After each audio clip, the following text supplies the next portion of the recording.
Hello नमस्कार प्यारे साथियों, आप सभी का उत्कर्ष के ऑनलाइन सेगमेंट में हार्दिक स्वागत है। राधे राधे, जय श्री कृष्णा।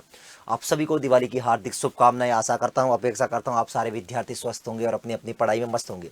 जी हाँ साथियों, आज आप सोच रहे होंगे कि सर आज दिवाली के दिन भी आप क्लास ले रहे हो। जी हाँ साथियों, जब कभी शुभ दिन होता है, शुभ अवसर होता है तो हमें अच्छा काम जरूर करना चाहिए। तो आज भी हम थोड़ी देर पढ़ाई करेंगे और देखेंगे कि इम्पोर्टेंट टॉपिक्स, हमारे सॉल्यूशन के इम्पोर्टेंट टॉपिक्स को और साथ ही साथ इम्पोर्टेंट क्वेश्चनों को। तो आप सभी विद्यार्थियों से रिक्वेस्ट रहेगी, इस सेशन को अपने तमाम उन दोस्तों तक साझा कर दीजिए जो लगे हुए हैं पटाखे छोड़ने के अंदर और दिवाली के अंदर। तो चलिए साथियों, सभी को good evening, good evening, good evening, good evening. आप अपेक्षा करता हूँ सारे विद्यार्थी स्वस्थ होंगे और बहुत बेहतरीन तरीके से दिवाली एंजॉय कर रहे होंगे। जी हाँ साथियों, आज हमारा टॉपिक रहेगा सॉल्यूशन पार्ट फर्स्ट। हमारी ये 12th क्लास का फर्स्ट चैप्टर है, जहाँ पर एग्जाम के अंदर हर बार 1 से 2 क्वेश्चन एग्जाम में देखने को मिलते हैं। तो चलिए साथियों, सबसे पहला प्रश्न आपके सामने स्क्रीन के ऊपर कुछ इस प्रकार के रहने वाला है। Molarity is express as, molarity को हम कैसे एक्सप्रेस करते हैं, यानी मोलरिटी को हम लोग कैसे, इसकी इकाई पूछी गई है ना। मोलरिटी की आपको क्या पूछी गई है? इकाई। तो मोलरिटी की बात करें साथियों, मोलरिटी यानी मोलरता, यानी हम हिंदी में बात करें तो इसको बोलते हैं मोलरता। मोलरता क्या होता है? मोलरता यानी moles of solute upon volume of solution, किसमें? लीटर में। ये हमारी क्या होती है? मोलरिटी। वॉल्यूम ऑफ सॉल्यूशन किसके अंदर? लीटर के अंदर। This is the molarity. अब हम बात करें मोलरिटी की, ये जो मोलरिटी है इसकी इकाई की हम बात करें, इकाई क्या रहने वाली है, यानी इकाई किसकी? मोलरिटी की इकाई क्या रहने वाली है? इकाई की बात करें यानी यूनिट की बात करें तो ऊपर क्या है? मोल, तो क्या हो जाएगा? मोल। ठीक है, नीचे क्या? लीटर, तो मोल पर लीटर, ये इसकी रहने वाली है यूनिट। और साथ ही साथ मोलरिटी के ऊपर एक और क्वेश्चन पूछा जाता है।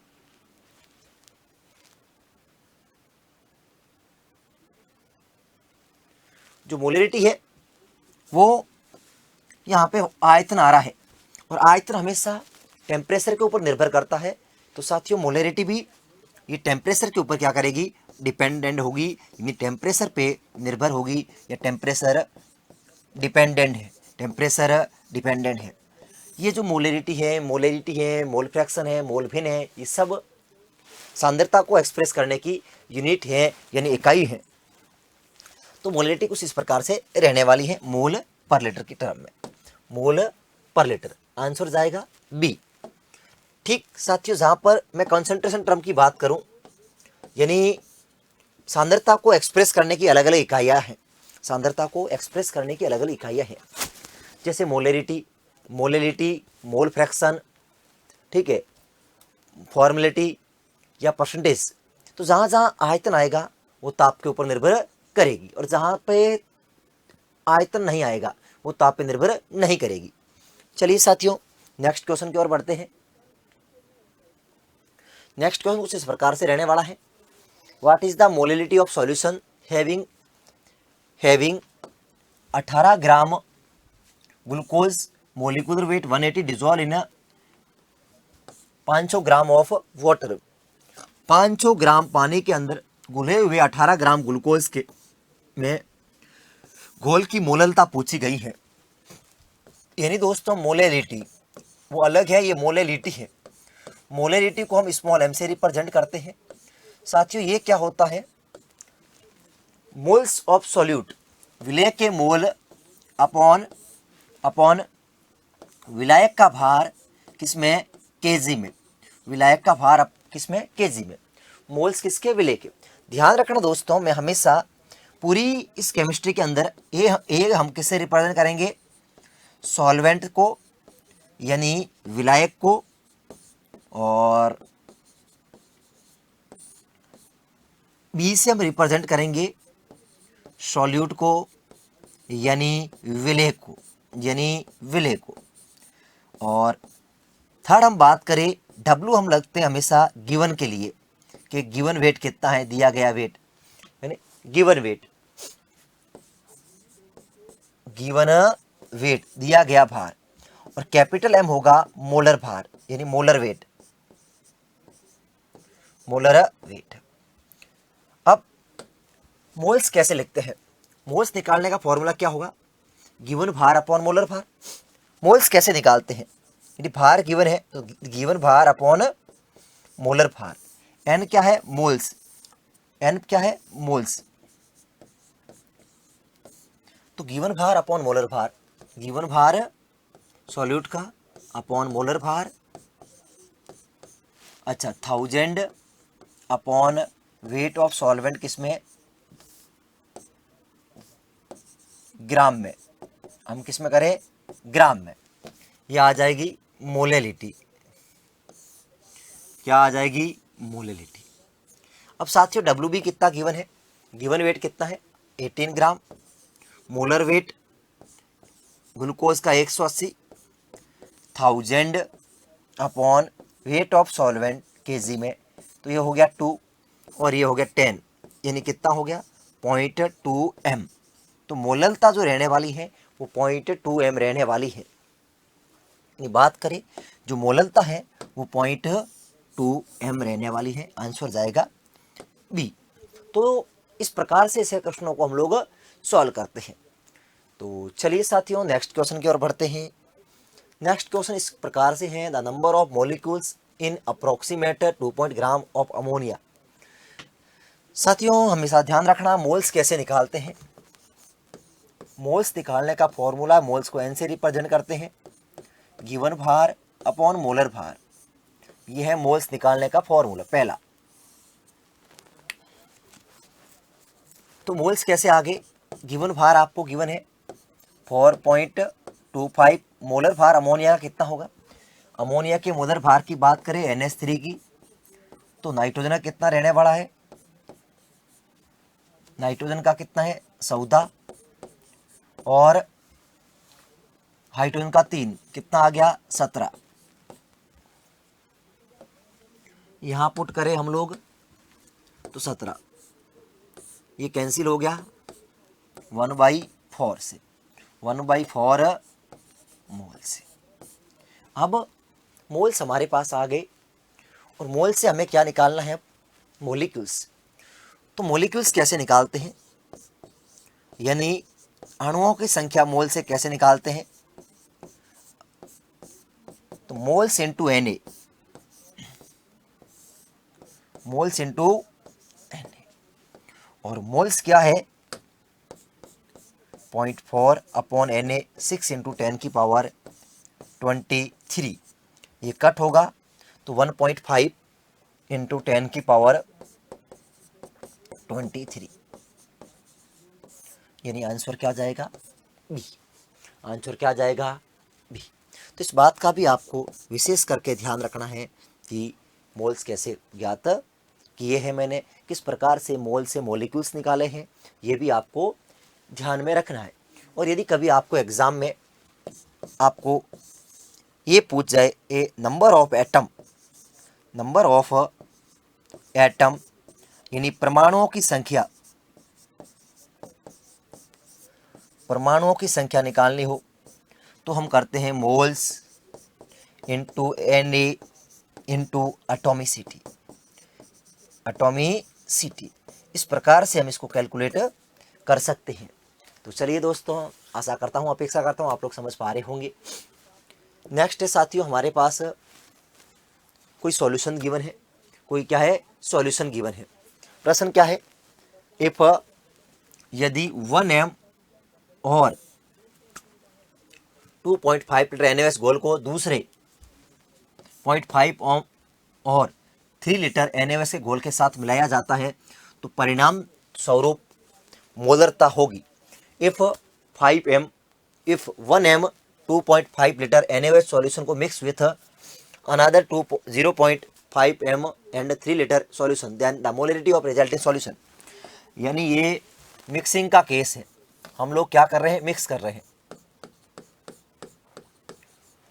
क्या है, मिक्सिंग का केस है। और मिक्सिंग में हम लोग क्या करते हैं, N final V final is equal to M1 V1 plus M2 V2। ये है मिक्सिंग के केस के अंदर हम लोग मोलरिटी कैसे निकालते हैं, इस प्रकार से। M1 क्या है, यहाँ पर M1 हमने पहले सॉल्यूशन को मान लिया 1m, और V1 कितना होगा 2.5 लीटर। M2 कितना मानेंगे हम लोग 0.5m, और V2 होगा 3 लीटर। अब साथियों M फाइनल हमें निकालना है, और V फाइनल कितना होगा, V फाइनल कितना होगा, तो V फाइनल निकालने के लिए हम लोग ये कह सकते हैं कि 2.5 प्लस 3, तो ये क्या हो गया 5.5। अब बस डाटा पुट कर दीजिए, डाटा पुट करोगे आप तो M फाइनल आपको निकालना है। V फाइनल आ गया 5.5 इज इक्वल टू M1 1, और V1 कितना है 2.5 प्लस M2 कितना है, तो M2 हमारे पास रहने वाला है 0.5, और V2 कितना है 3। तो इसमें सॉल्व कीजिए 2.5 प्लस 1.5 कितना हो गया ये 4/5.5, 5.5। इसको आप सॉल्व करोगे तो 40/55।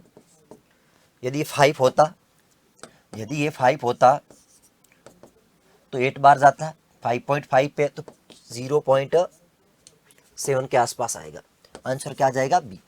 देखिए ये आपके मन में आ रहा होगा सर सॉल्व कैसे किया आपने। यदि ये 5 होता तो 8 बार कैंसिल होता, बिल्कुल 8 बार कैंसिल होता, यानी 0.8 आता, लेकिन 5 से ज़्यादा है ना, 55 है, 5.5 के आसपास है, तो यानी कितना जाएगा ये 0.7 के आसपास। ये तो होगा नहीं, और ये भी नहीं होगा। आप लोग हो सकते हैं आप बी और सी में कन्फ्यूज हो रहे हो क्योंकि कैलकुलेशन की वजह से, लेकिन आप लोगों को कैलकुलेशन भी आसान करना आना चाहिए। इस प्रकार से हम इसको देख सकते हैं। नेक्स्ट हम लोग बात करें कि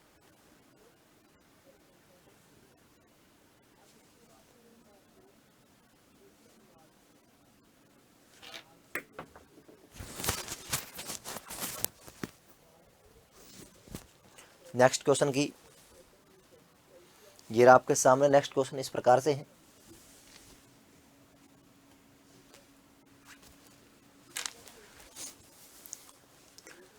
मोलरिटी ऑफ प्योर वाटर, बहुत शानदार क्वेश्चन है। आंसर दीजिए इसका। आपको शुद्ध जल की मोलरता ज्ञात करना है, यानी शुद्ध जल की मोलरता क्या होगी। हो सकता है आप में से बहुत सारे विद्यार्थियों को पता भी हो। मैंने माना 1 लीटर पानी, 1 लीटर जल कितना हो जाएगा 1000 ml। अब वाटर की डेंसिटी कितनी होती है 1 ग्राम पर ml, तो इसका भार कितना हो जाएगा वाटर का। हम सब जानते हैं डेंसिटी क्या होता है, मास अपॉन वॉल्यूम। तो मास कितना होगा डेंसिटी इंटू वॉल्यूम। डेंसिटी कितनी है 1 ग्राम पर ml, और आयतन कितना है 1000 ml। ml से ml कैंसिल हो गया, यानी जो भार है वो कितना आ गया 1000 ग्राम। यानी आपके पास भार भी आ गया वाटर का, और वाटर का आयतन भी आपको पता है, और वाटर का भार भी आ गया। तो साथियों हम लोग कैसे निकालते हैं molarity, WB upon MB 1000 upon volume of solution किसमें ml।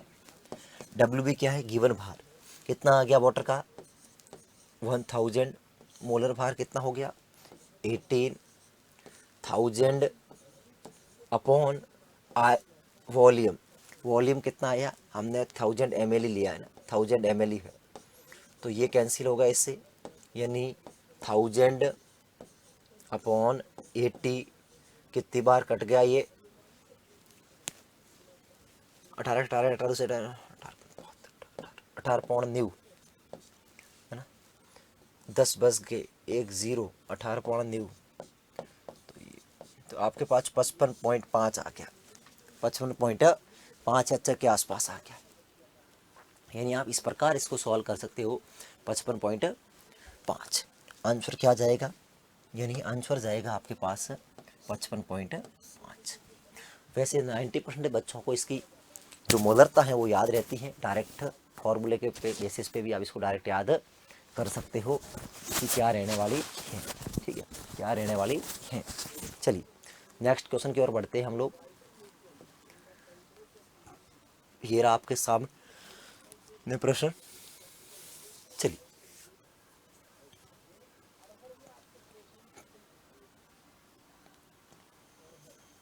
मोलैलिटी की इकाई बताइए।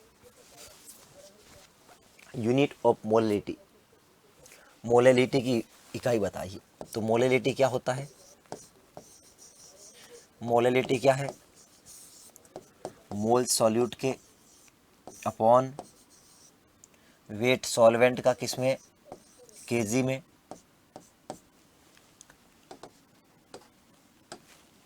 यही मोलैलिटी है। तो इसकी यूनिट क्या होगी? मोल पर केजी, मोल पर केजी। इकाई क्या रहने वाली है? मोल पर केजी, है ना। इकाई क्या रहने वाली है? मोल पर केजी रहने वाली है। तो ध्यान रखें, इसकी इकाई रहने वाली मोल पर केजी। और साथ ही साथ दोस्तों एक और बात आपको ध्यान रखनी है, इसके अंदर वेट आ रहा है, आयतन नहीं आ रहा है, तो ये ताप पर निर्भर नहीं करेगी, ताप पर निर्भर नहीं करेगी, नहीं करेगी। ये टेम्परेचर इंडिपेंडेंट रहेगी, टेम्परेचर इंडिपेंडेंट रहेगी। इस बात का भी आपको ध्यान रखना है, ताप के ऊपर निर्भर नहीं करेगी, ताप के यूपर निर्भर नहीं करने वाली है। तो मोल पर केजी, इसकी इकाई क्या होगी? बी रहने वाली है ना। यूनिट क्या रहने वाली है आपके सामने? बी, मोल पर केजी। इस बात का भी आपको ध्यान रखना है। और साथ ही साथ मैं अपेक्षा करता हूँ, आशा करता हूँ आप सभी स्वस्थ होंगे और अपने घर परिवार में भी सब बेहतरीन होंगे, शानदार होंगे और बढ़िया से दिवाली की तैयारियाँ चल रही होगी यार। हाँ बिल्कुल, लेकिन पढ़ना भी ज़रूरी है।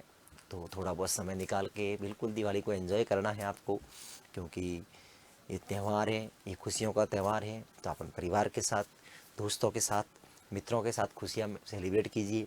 लेकिन ध्यान रखना हमें इस बात का भी कि यदि हमारा हमारा जब कभी शुभ अवसर होता है, अच्छा डे होता है, तो हमें थोड़ी बहुत पढ़ाई भी करनी होती है। तो हमें पढ़ना तो है ना। हाँ, पूरे दिन में अभी 2 घंटे 3 घंटे निकाल के पढ़ लेते हैं तो कोई बुराई नहीं है ना। हाँ, ध्यान रखना है, तो पढ़ना भी है थोड़ा, क्योंकि ये आज हमारा त्याग, हमारा कॉम्प्रोमाइज़, और यही कल हमें सफलता दिलाएगा। तो सफलता पाने के लिए जीवन में बहुत सारी चीज़ें कॉम्प्रोमाइज़ भी करनी पड़ती है ना। हाँ, कॉम्प्रोमाइज़ भी करनी होती है। जैसे आपने देखा होगा ना, जो मिठाई वाला होता है ना, तो दिवाली के दिन है ना घर नहीं जाता, घर नहीं जाता, मिठाई बेचता है। उसे पता है कि मेरी पूरे ईयर की मेहनत यही है, क्योंकि उसे पता होता, आपने देखा होगा सारा मार्केट बंद रह सकता दिवाली को, लेकिन स्वीट्स की शॉप बंद नहीं होती, वो हमेशा खुली रहती है, क्योंकि उसे पता है अब लोग आज ज़्यादा खरीदेंगे, ज़्यादा प्रॉफिट होगा। तो साथियों, वो जब दिवाली को घर नहीं जाता है ना, लगातार काम करता है, तो हम भी तो कर सकते हैं ना, क्योंकि हमें भी तो मेडिकल कॉलेज पहुंचना है। और मैं हमेशा कहता हूं बच्चों, मेडिकल कॉलेजों में जब एक दिवाली या एक होली त्यागने से आने वाली दिवाली, आने वाली होली सुधरती हो, आने वाली होली, आने वाली दिवाली बेहतरीन होती हो, तो एक दिवाली और एक होली को त्यागने में या फिर कम एंजॉय करने में कोई बुराई नहीं है। तो आपका टारगेट है कि अगली बार आप वेटनरी कॉलेज में जाके सेलिब्रेट करो होली को या दिवाली को। तो इस दिवाली आपको थोड़ा पढ़ना पड़ेगा, थोड़ा पढ़ना पड़ेगा। चलिए नेक्स्ट क्वेश्चन की ओर बढ़ते हैं दोस्तों। और नेक्स्ट क्वेश्चन ये रहा आपके सामने स्क्रीन के ऊपर। मोलैरिटी ऑफ 0.5 Na2CO3 Na2CO3 की मोलैरिटी कितनी होगी, यानी घोर की मोलरता। तो साथियों हमेशा ध्यान रखना, जो नॉर्मलिटी है, जो नॉर्मलिटी है वो क्या होती है? मोलेरिटी इंटू एन फैक्टर क्या रहती है, n factor, molarity into n factor. ये एन फैक्टर क्या होता दोस्तों, ये एन फैक्टर क्या होता है, ये एसिड के लिए अलग है, बेस के लिए अलग है, सॉल्ट के लिए अलग है।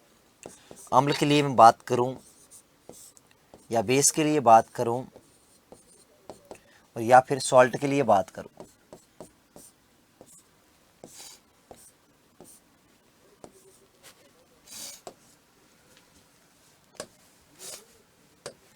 एसिड के लिए क्या होगा कि वो H प्लस आयंस कितना दे रहा है, H प्लस आयंस कितना दे रहा है। और बेस के लिए क्या होगा कि वो OH आयंस कितने दे रहा है। और सॉल्ट के लिए टोटल पॉजिटिव आवेश, टोटल पॉजिटिव आवेश किसके ऊपर, कटायन के ऊपर। तो ये है Na2CO3, Na2CO3 कैसे डिसोसिएट होगा, 2Na प्लस CO3 माइनस 2। तो कुल पॉजिटिव आवेश कितना है, तो हम लोग बात करें कुल पॉजिटिव आवेश रहने वाला है इसके ऊपर +2। एन फैक्टर कितना है, 2। एन फैक्टर कितना है, 2। बस पुट कर दीजिए गुरुजी। नॉर्मलता क्या होगी, मोलरता निकालनी है, तो मोलरता क्या होगी, normality into upon n factor. Normality कितनी है, 0.2, एन फैक्टर भी 2, ये कैंसिल हो गया, आंसर आ जाएगा 0.1 m। आंसर जाएगा आपका 0.1 सी। तो ये मोलारिटी और नॉर्मलिटी में भी क्या है, एक रिलेशन है, यानी एक संबंध है, वो भी आपको ध्यान रखना है कि मोलरिटी और नॉर्मलिटी में रिलेशन क्या है।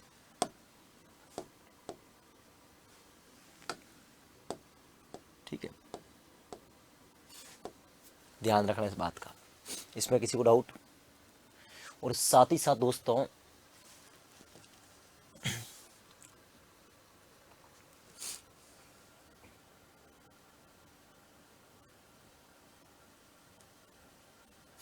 ये रहा आपके सामने एक और प्रश्न, यानी नॉर्मलता ज्ञात करनी है आपको। क्या निकालनी है, नॉर्मलता।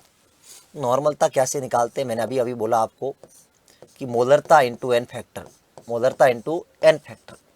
मोलरता क्या होती है, WB upon MB 1000 upon volume of solution किस में, ml में, इंटू एन फैक्टर। यहाँ NaOH है तो NaOH का एन फैक्टर कितना होगा, एक OH minus plus Na plus, n factor क्या होगा, 1। कितना होगा, 1। अब जो हमारी नॉर्मलता है,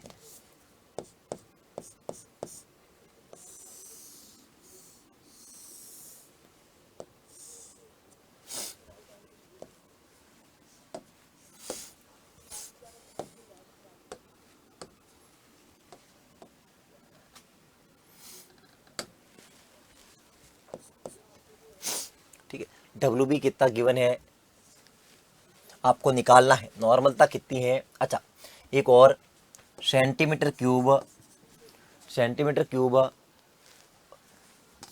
यानी सेंटीमीटर क्यूब या फिर हम सीसी बोले, ये ml के बराबर ही होती है, ये ml के बराबर ही होती है। तो बस इस प्रकार से हम लोग n कितना दे रखा है, 0.1 n, WB अपॉन NaOH का मोलर भार कितना होगा, 40,000 अपॉन आयतन कितना है, एन फैक्टर 1, 4 कैंसिल हो गया, 10 इधर गया तो 1 ग्राम आ गया WB। क्या क्या आ गया, वाह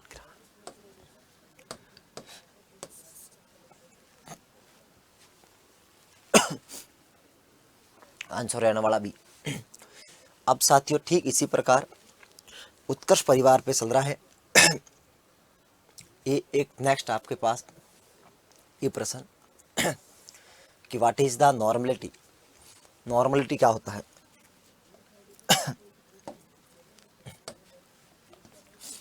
यानी नॉर्मलता किसके बराबर है? Number of moles of solute upon volume of solution, ये है आपकी मोलरता। ये क्या है? मोलरता का फॉर्मूला है।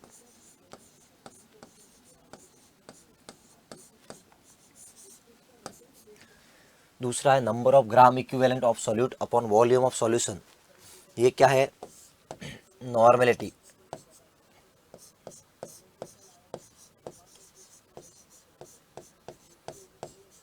क्या है? नॉर्मेलिटी।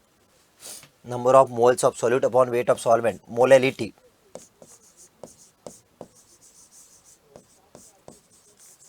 लेकिन आपको क्या पूछा है? नॉर्मलिटी पूछा गया है। और नॉर्मलिटी यानी ऑप्शन क्या जाएगा? नंबर ऑफ ग्राम इक्विवेलेंट यानी विलेय के तुल्यांक की अपॉन विलियन का आयतन। आंसर जाएगा बी फॉर बॉम्बे। साथ ही साथ दोस्तों आप सभी विद्यार्थियों के लिए उत्कर्ष परिवार लेके आया है दिवाली उपहार। जी हाँ साथियों, बिल्कुल, जहाँ पर आपको मिलने वाला है उत्कर्ष ऐप के सभी एग्रीकल्चर के ऑनलाइन कोर्सेज पर अप टू 90% डिस्काउंट, और साथ ही साथ दोस्तों extra 13% of, extra 13% of on top courses. मगर ध्यान रखें आपको कूपन कोड अप्लाई करना होगा UC13। और साथियों एग्ज़ाम तक है ना कोर्स वैलिडिटी रहने वाली है। इतना ही नहीं दोस्तों, फाइनल सिलेक्शन पर 100% फीस रहने वाली है वापिस रिटर्न। मगर ध्यान रखें इस ऑफर की जो अंतिम तिथि रहने वाली है वो 24 अक्टूबर रहने वाली है। तो आज ही अपनी तैयारी को एक नई दिशा और नई धार देने के लिए उत्कर्ष परिवार के साथ जुड़िए और अपने तैयारी को एक नए पंख दीजिए। साथ ही साथ दोस्तों हमारे पास उपलब्ध है, यदि आप ऑफलाइन वाले एग्जाम की फील लेना चाहते हो तो एग्रीकल्चर सुपरवाइजर का जो कि लाइव फॉर्म रहने वाला है, लाइव फ्रॉम क्लासरूम है, ये जयपुर क्लासरूम रहने वाला है, जहाँ पर आपको प्राइम और स्टैंडर्ड बैच से उपलब्ध है। और ठीक साथ ही उसी प्रकार यदि आप जोधपुर से लाइव फ्रॉम क्लासरूम रहना चाहते हो तो भी लाइव फ्रॉम क्लासरूम भी आपके पास बैच उपलब्ध है, तो ज्वाइन कर सकते हो और अपनी तैयारी को एक नई दिशा और नई धार दे सकते हो। मगर ध्यान रखें इस कोर्स की जो ऑफर की अंतिम तिथि है वो 24 अक्टूबर तक रहने वाली है। साथियों ये है हमारे पास जेट फाउंडेशन बैच जो कि लाइव फ्रॉम स्टूडियो है, और ये 12th प्लस जेट का कॉम्बो भी उपलब्ध है। और ध्यान रखें ये इसकी भी अंतिम तिथि रहने वाली है 24 अक्टूबर। नेक्स्ट है साथियों राजस्थान वेटनरी ऑफिसर VO का batch crash course live from studio रहने वाला है, और साथ ही साथ RPSC first grade school lecturer का भी। नेक्स्ट है साथियों RPVT फाउंडेशन बैच, जिसके अंदर जिनका ख्वाब है इस बार वेटनरी कॉलेज को पार करने का, तो फाउंडेशन बैच भी आपके लिए पास उपलब्ध है। और LSA live stock inspector batch, ये साथियों एग्रीकल्चर सुपरवाइजर जो निर्मल बैच है जो कि आपकी तैयारी को एक नई धार, एक नई दशा और 4 चांद लगेगा। एग्रीकल्चर मास्टर पास उपलब्ध है, और साथियों उत्कर्ष के सभी टेस्ट सीरीज पर मिलने वाला आपको 90% ऑफ। इतना ही। तो चलिए साथियों मैं तो यही कहूँगा कि आज ही इनरोल कीजिए उत्कर्ष टीम के साथ, उत्कर्ष परिवार के साथ, और अपनी तैयारी को एक नई दिशा और एक नई धार दीजिए। अगेन आप सभी को दीपावली की हार्दिक शुभकामनाएं। अपेक्षा करता हूँ माँ सरस्वती से कि इस अगली बार, माँ लक्ष्मी जी से कि अगली बार दिवाली आप अपने ड्रीम कॉलेज में सेलिब्रेट करो या सरकारी कॉलेज में सेलिब्रेट करो। तो आप सभी को हमारे पूरे उत्कर्ष टीम की ओर से दीपावली की हार्दिक शुभकामनाएं। Thank you so much. जय हिंद, जय भारत।